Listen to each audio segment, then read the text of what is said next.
journal vous est offert par le FPI, Fonds de promotion de l'industrie, votre partenaire privilégié pour la réussite de vos projets.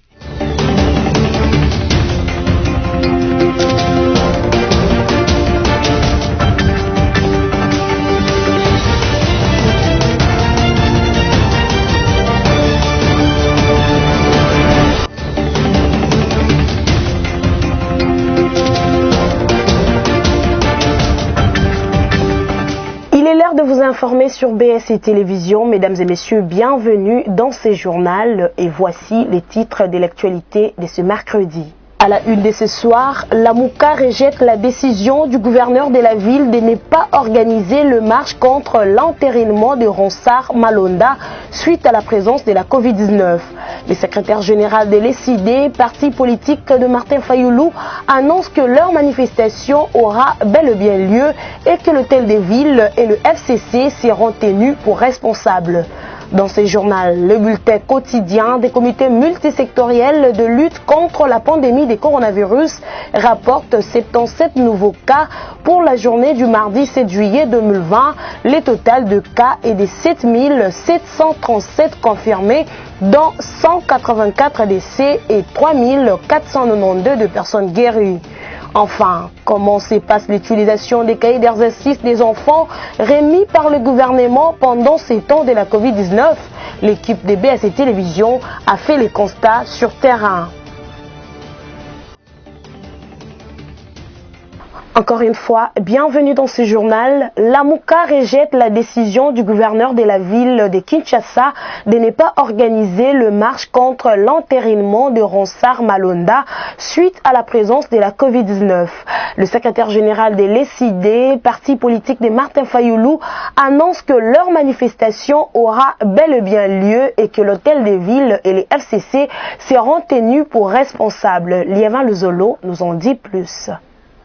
Le gouverneur de la ville de Kinshasa, Gentini Ngobila, n'a pas acté les manifestations de l'UDPS, la Mouka et le FCC contre l'entérinement des Ronsard Malonda à la tête de la centrale électorale pour les deux premiers et pour soutenir les institutions de la place pour le FCC. Mais la Mouka rejette cette décision de l'autorité provinciale et compte organiser sa marche, jetant toutes les conséquences sous les dos du FCC et de l'hôtel des villes. Devos Kitoko est le secrétaire général de l'ECD, parti cher à Martin Fayoulou, cadre du présidium de la Mouka. La manifestation du 13 juillet 2020, donc lundi, qui a été convoquée par les 4 leaders de la coalition La Mouka, cette manifestation est bel et bien maintenue. Donc il n'y a ni report ni annulation. Nous ne pouvons pas accorder une prime à qui que ce soit pour profiter de la Covid, pour permettre à un groupe d'individus d'imposer la volonté à tout un peuple. Nous serons là, nous allons marcher, Gobila laisser, et personne n'est au-dessus d'un peuple, y compris la Constitution. Lorsque les députés se battent en pleine mesure dictée par les chefs de l'État, qu'est-ce qui est arrivé?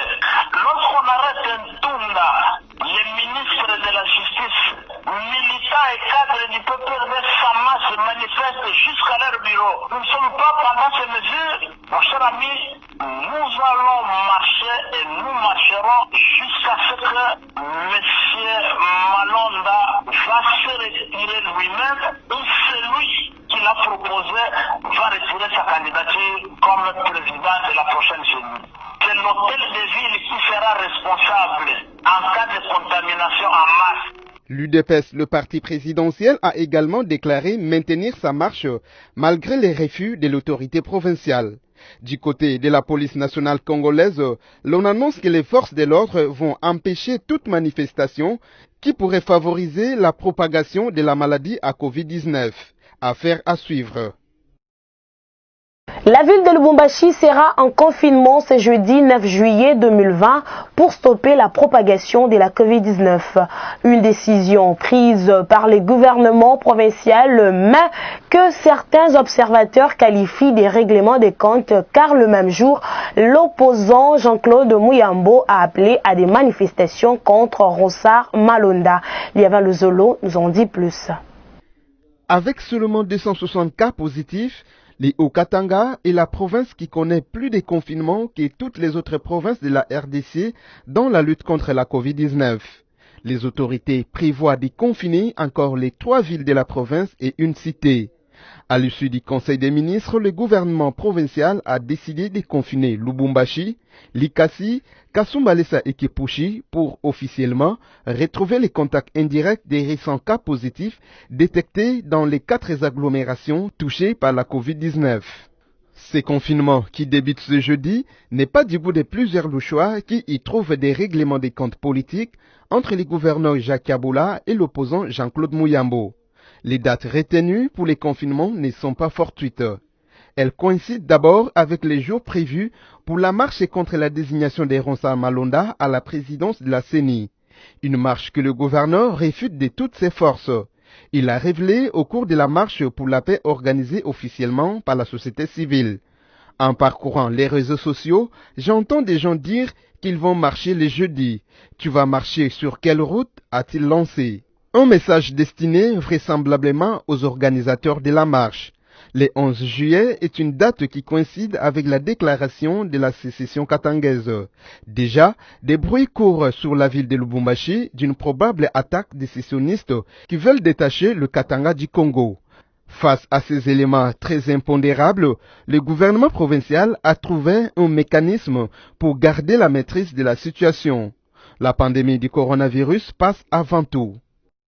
Le bulletin quotidien des comités multisectoriels de lutte contre la pandémie de coronavirus rapporte 77 nouveaux cas pour la journée du mardi 7 juillet 2020. Le total des cas est de 7737 confirmés, dont 184 décès et 3492 personnes guéries. Espérance Leveau nous signe ce reportage. Depuis le début de la pandémie de coronavirus déclaré le 10 mars 2020, la RDC totalise 7737 cas confirmés, dont 184 décès et 3492 personnes guéries. Pour la journée du mardi 7 juillet 2020, le bulletin de la riposte rapporte 77 nouveaux cas répartis comme suit. À Kinshasa, 477, au Nord Kivu, 27, au Haut-Tuélé et au Lualaba 2 cas.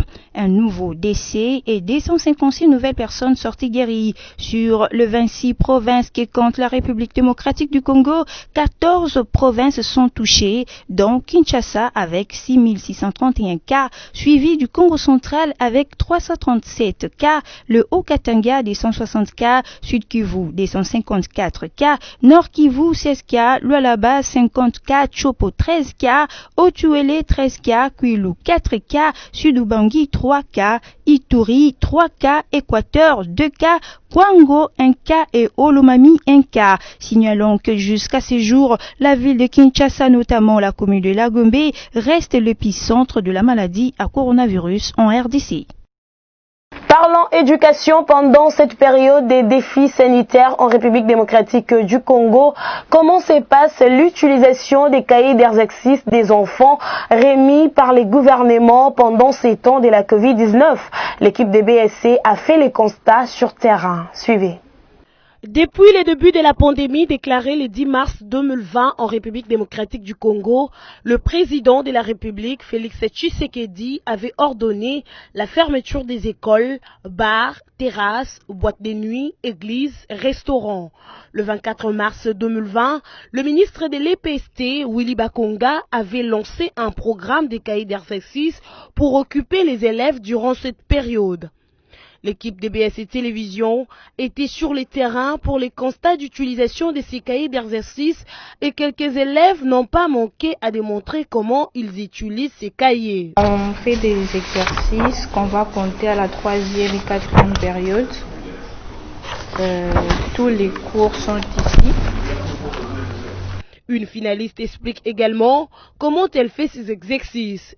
Il y a des papiers qu'on nous a donnés comme pendant cette période de réponse. Ce sont des cahiers d'exercice, mais on nous donne par séance, c'est-à-dire on a eu les premiers papiers jeudi qui étaient à remettre lundi, et lundi les parents sont allés déposer, et le même lundi l'école a donné encore un autre papier qu'il faut remettre mercredi, et le mercredi on donnera encore un autre papier, ainsi de suite, jusqu'à ce que on aura fait tous les cours.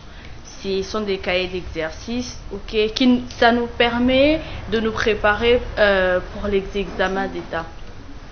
Rappelons que l'année scolaire n'avait pas encore touché à sa fin pour compléter la formation des élèves et les occuper pendant ces temps. En croire nos dernières informations, les élèves finalistes pourraient reprendre avec le cours le 21 juillet 2020. Le ministre des Postes, Télécommunications et Nouvelles Technologies de l'Information et de la Communication pétentique, Augustin Kibassa Maliba, a été interpellé mardi 7 juillet 2020 à l'Assemblée nationale pour répondre à une question orale avec débat qui lui a été adressée par le député national Josué Mafoula suite à la majoration des prix des forfaits Internet dans des sociétés de télécommunications. Augustin Kibassa Maliba, ministre du Pétentique, a été interpellé par l'Assemblée nationale mardi 7 juillet 2020 pour répondre à une question orale avec débat qui lui a été adressée par le député national José Mafoula suite à la majoration des prix des forfaits Internet dans des sociétés de télécommunications. À ce sujet, José Mafoula a fait savoir que la société des télécommunications RTL a haussé le prix de forfait Internet sans tenir compte de la situation économique actuelle qui sévit au pays pendant cette période de crise sanitaire due à la pandémie à coronavirus. Cette société a majoré les prix des forfaits Internet de $1 à 1,5 $ pour 1 giga en imposant aux abonnés une application RTL pour acheter le méga au prix initial.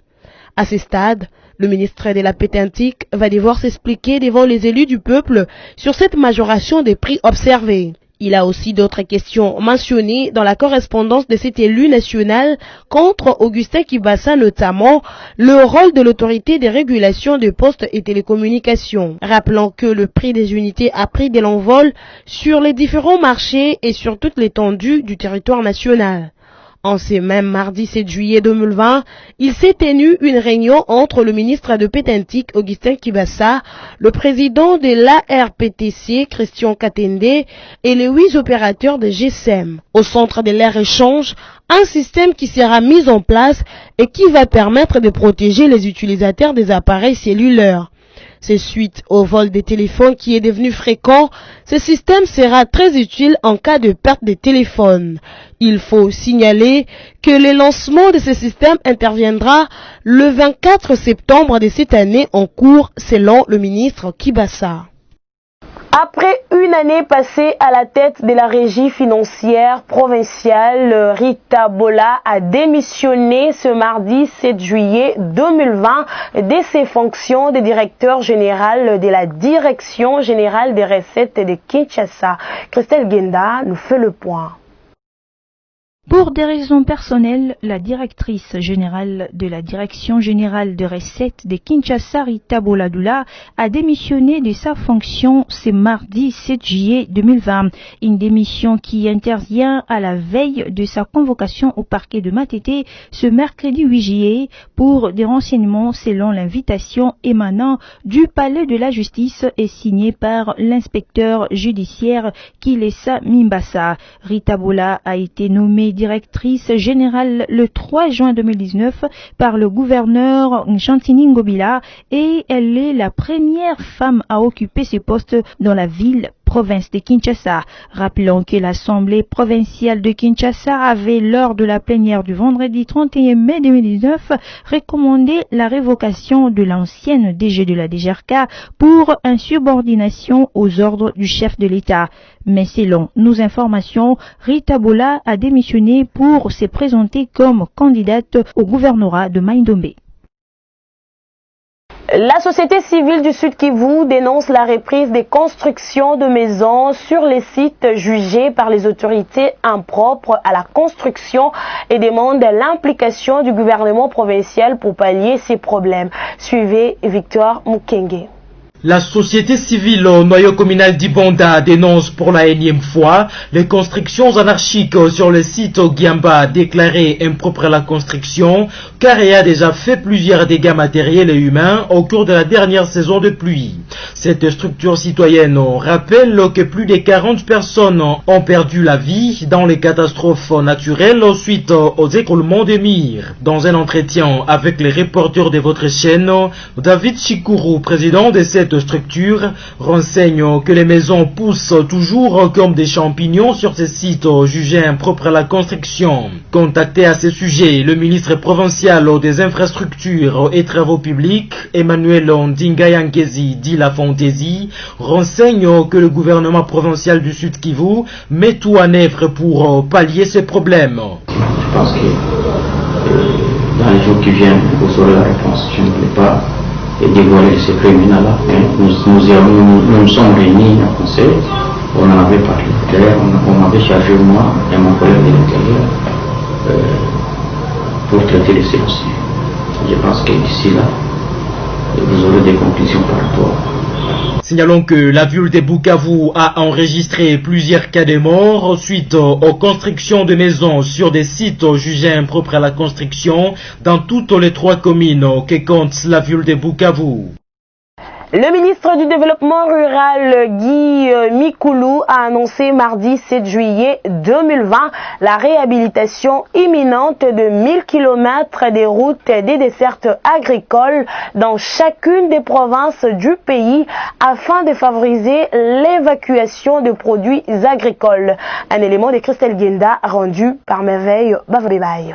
Il a fait son retour à la commission infrastructure de l'Assemblée nationale mardi 7 juillet 2020, le ministre du Développement rural Guy Mikoulou. Ce pour répondre aux préoccupations soulevées la semaine dernière par les élus du peuple concernant son secteur. Ces réponses ont essentiellement tourné autour de l'électrification rurale ainsi que la relance de la production agricole à travers les routes de dessertes agricoles par le cantonnage manuel. Le numéro 1 du développement rural a laissé entendre qu'à l'aide d'un fonds du gouvernement central, 1000 km de routes seront réhabilités dans chaque province pour favoriser l'évacuation de la production agricole.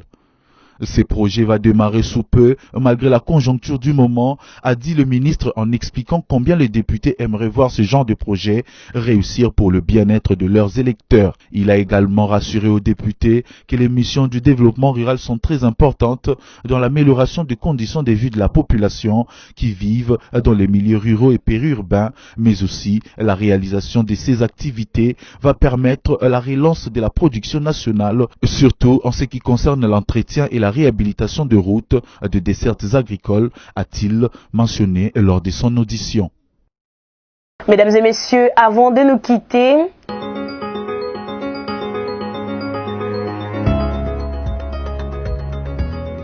bienvenue Madame, Messieurs à cette revue de presse en ligne sélectionnée pour vous ce mercredi 8 juillet 2020.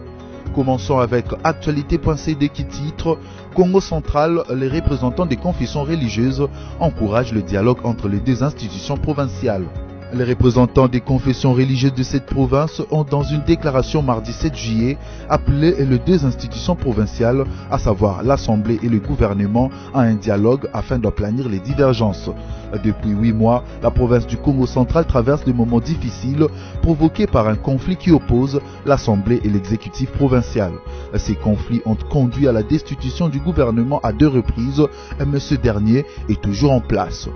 Restons dans cette partie du pays pour parler santé avec Radio-Okapi.net qui note coronavirus à Matadi, le personnel soignant dans la rue pour réclamer les arriérés de 2 mois de salaire.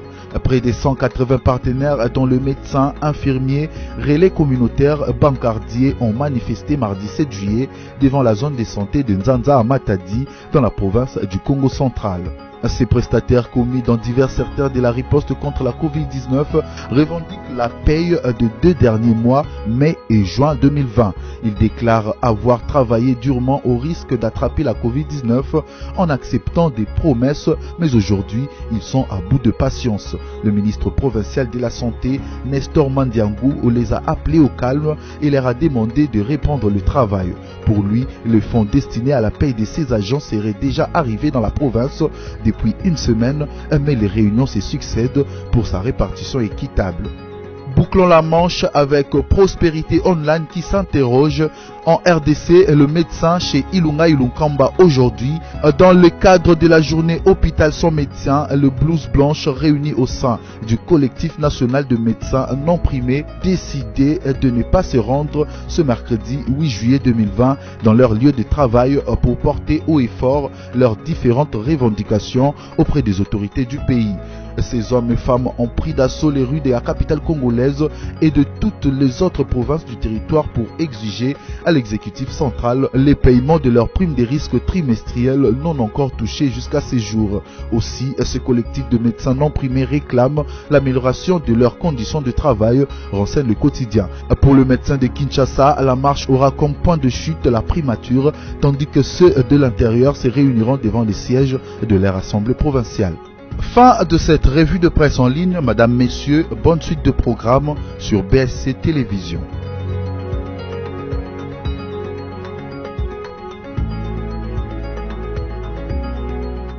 Mesdames et messieurs, avant de nous quitter, voici les rappels de principaux titres. À la une de ce soir, la Mouka rejette la décision du gouverneur de la ville de ne pas organiser le marche contre l'entérinement de Ronsard Malonda suite à la présence de la Covid-19.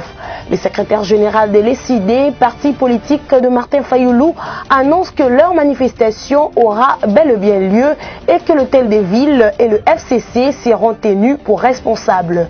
Dans ce journal, le bulletin quotidien des comités multisectoriels de lutte contre la pandémie de coronavirus rapporte 77 nouveaux cas pour la journée du mardi 7 juillet 2020.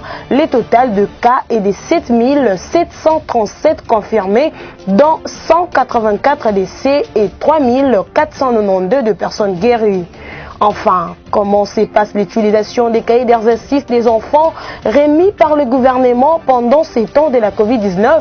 L'équipe de BSC Télévision a fait les constats sur terrain. Ce journal est terminé. Merci à vous de l'avoir suivi et bonne suite des programmes sur BSC Télévision.